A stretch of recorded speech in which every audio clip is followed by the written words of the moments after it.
What's going on, everybody? It is Fantastic Friday, and we all know what that means. We have Mike from One Rental at a Time. Mike, how's it going? Oh man, it's going good. It's every day Saturday. Yeah, I know. Not for me. Today's Friday. I'm on my lunch break. Nice. I think I'm going to take a nap later today. How's that feel? Yes, I love it. All right, so first topic today.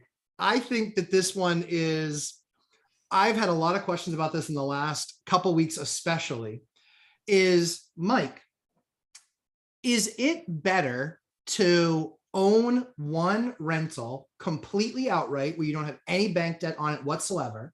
Mm-hmm. Or would it be better to own 4 rental buildings or 4 rental properties where you have a 75% loan to value? So I like using real numbers whenever possible, because otherwise people can just talk about it. So let's just pretend, folks, you have $100,000 in cash. Pretend. Okay. And oh, by the way, every house in your market is $100 grand.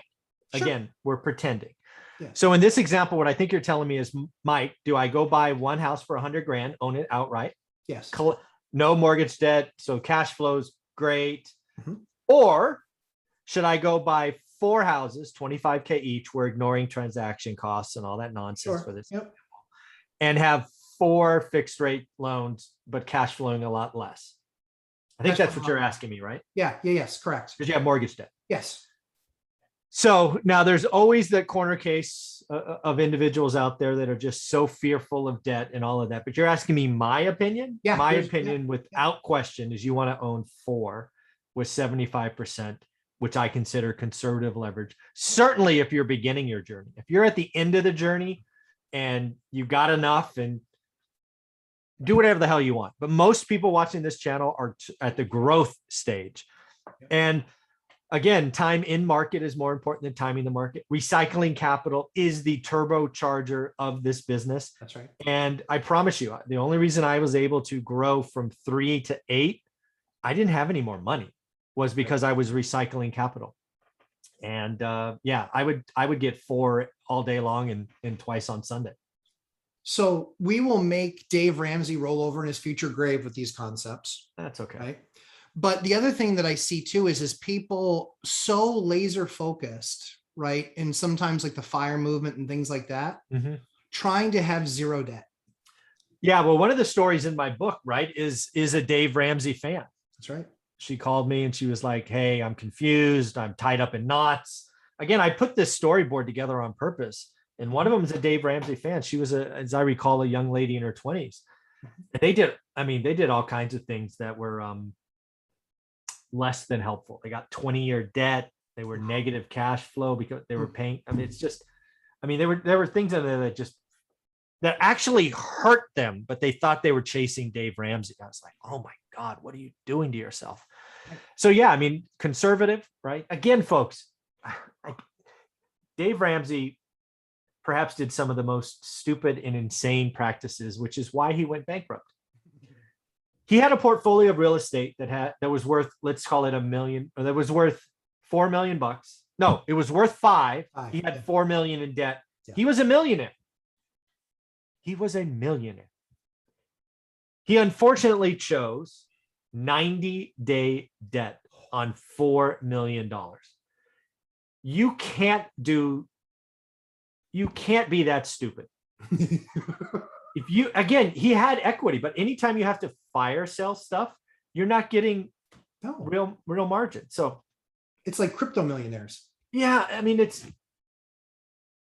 I wish he would talk about that more, but he doesn't, because he's selling lots of books and he's the snowball and all of that. But I promise you, if you get 90-day debt, even in a rising market, you're going to go bankrupt, because you'll have one hiccup, one fart, one project won't run long, one general contractor screw you, one city not inspect. There's all kinds of things that make that picture blow up. And it happened, and it should have happened. If you go to the casino and you're playing the roulette wheel and you only pick the number 8, you are eventually going to go broke. I don't care if you hit 8 3 times in a row. Yep. You're not going to hit it. You're not going to hit 8 17 times. Nope. Or 21 times or whatever. That's Dave Ramsey is perhaps one of the worst real estate investors ever, and he deserved what he got. Absolutely agree with you 100%. And I think that one of the things that we're trying to really bring out for folks is, there are a ton of people that Dave Ramsey helps, but they're not without question. But they're not real estate investors. No, They're getting not- out of debt. Yeah. I mean, I think Dave Ramsey, I think 80 to 90% of what Dave Ramsey preaches is awesome. Fully support. He is helping millions of people every year. That's right. When he gets to the last 10% talking about real estate and, oh, by the way, pay it off and that, it is some of the most bad. Again, the key is that if you want to live to retire at 65 or 67 years old and have decent money habits, that's a good path. Yeah. If you're looking to not work your butt off until you're 65 or 67, or what will probably be eventually 70, and you need to be doing something on the side and you're doing real estate investing, you should not buy a property and then spend the next 10 years paying it off. No, before you get the next one? That is a hugely flawed strategy. And if that's the way that you can sleep at night, you should probably look at a different vehicle, because real estate, do mutual funds or index funds. Real estate only truly works if you're leveraging debt. Conservative, fixed rate, cash flow. Right. I mean, the other thing that Dave Ramsey talks about, and he's absolutely right. If you bet on appreciation, you're stupid. Yep. Right. It's just like Dave Ramsey getting 90-day debt. Eventually you're going to get wrong. And again, in the Silicon Valley, where I live, the people that win the most bet on appreciation, because shit here doesn't cash flow. That's right. But eventually you hit a hiccup and you have a 90-day window where nothing sells and everybody's stock's worth less and everybody freaks out.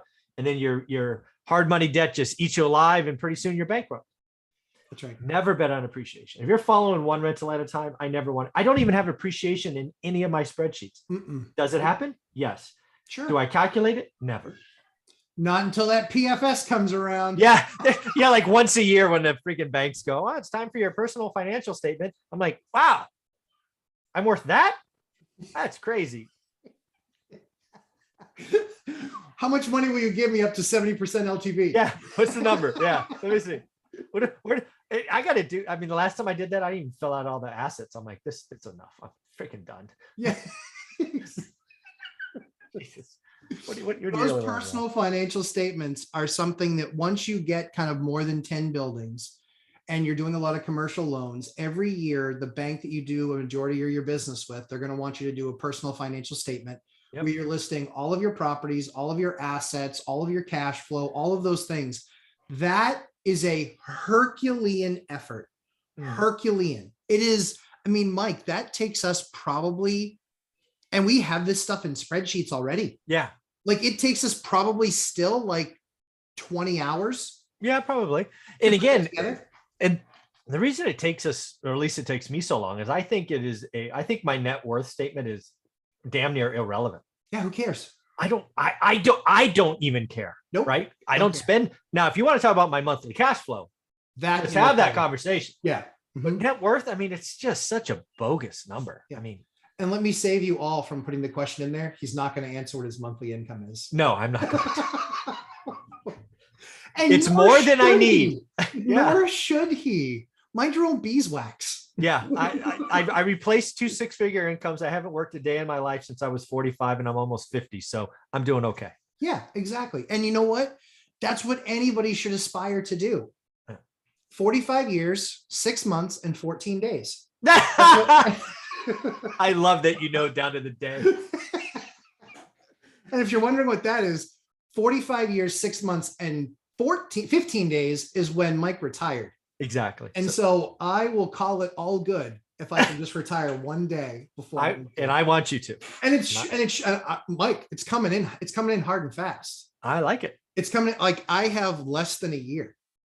Yes. Less than a year to make that decision. Dude, when you and I could do this rap all the time when you're done working for the man, oh dear God, it's going to be good. We'll be the first 24/7 like CNN version of real estate, except it's always us. Exactly. Hello. Yeah, that's crazy. It's awesome. So guys, again, what we really want you guys to learn from this is understanding that debt is your friend, smart debt is your Smart friend. debt. Smart. Loan to value ratios are there to protect you, but don't feel nearly as protected as you think you are with just one property and having no debt on it. Put yourself in a position where you do have debt, where you do have more incomes, because I guarantee you this, you're going to be making a lot more money off of 4 properties. Yeah. I mean, let's just do the math, right? Let's do the math. So in our earlier example, you had 100 grand, every house is 100 grand, blah, blah, blah, blah, blah. Yep. So let's just assume, let's make this really easy. So let's assume you make $1,000 on the free and clear one. Yep. And let's say you make, let's actually say you make less. Let's say you make $200 on the 4. So you make $800 a month cash flow over here, and you make $1,000 over here. Okay. Cause again, mortgage, debt, tax, insurance, whatever. You might look at that going, oh, wait, you know, I make more over here. Well, maybe. You're paying taxes on that too. Yeah. Well, potentially. Yeah. And you know, all of that, but really where this comes in again, remember what we talked about, time in the market is more important. That's right. Here's the deal. Appreciation does happen. And again, I just said, don't calculate it. So don't calculate it. But when you go back to do a cash out refi or whatever, let's just assume we saw 10% appreciation. Yep. Just say. So if you had 1, now you're worth 110. Yep. If you had 10% on the 4, now you got 440. Right. So this is the beauty of real estate. This is why inflation is our friend. This is why 5% inflation helps real estate investors. And then what will happen as this goes on is you'll be able to recycle. Like in the future, in theory, it will get to a place where you could refi 1 and pay off 2, right? I mean, it's just, or you could buy 3, or just you want to have a bigger conservative foundation. Yep. Leverage is your friend. Yes. But it needs to be smart leverage. It needs to be properly leveraged. It needs to not create, like you talking about in your book, alligators, you know, no alligators. Actually taking money out of pocket, and you're like, hey, look, but with all due respect, the fact of the matter is that you might have had an alligator, but you did something with that money to go buy another one. Yeah. Thank goodness. Yeah. So, right. If you had just taken that out and just had an alligator, then you're just kicking money into the till every month and not getting anything for it, except for paying down your 30-year mortgage or your 20-year. Yeah. No, that was not good. That's why I didn't get into real estate that, you know, have to work 5 hours a month so somebody else can live in a house. That was not my plan. It's awesome. Mike, thanks so much for taking us through this, because again, I think that this is something that I get asked a lot. And it's people that are aggressively paying off their mortgage on one of the homes that they own. They already own it outright, or they think that, you know what, we're just going to be ultra conservative and buy a house with cash. All we're saying is, go ahead. Yeah, on this topic, because I get it a lot. Yeah. Here's the deal, right? I always have a statement that if you're investing and it keeps you up at night, do something different. So if, for example, having mortgage debt freaks you out, and you can't sleep, then by all means, pay off your place. I think it's bad financial. It's going to stunt your growth, but I never want you to lose sleep. That's right. So sorry. Yep. No, I agree. Mike, thanks so much for your help on this one. Where can everyone find you, my friend? One rental at a time. And if you Google that and you can't find him, your machine has a virus. Yeah, exactly. Bad virus. Get a new search engine. Exactly. Pick something different. All right. As I always say, we spend a ton of time putting awesome content together for you. 11:30 a.m. Eastern time this Sunday, Real Estate Palooza. Any questions, my answers, 3 hours of real estate fun. And we cover everything from deals to rehabs to whatever. We cover it all. Product. We cover everything in that 3 hours. That's why we need 3 hours. So yes. So stay tuned. 11:30 a.m. Eastern time this Sunday. Mike, thanks again for the help. We'll look forward to segment number 2.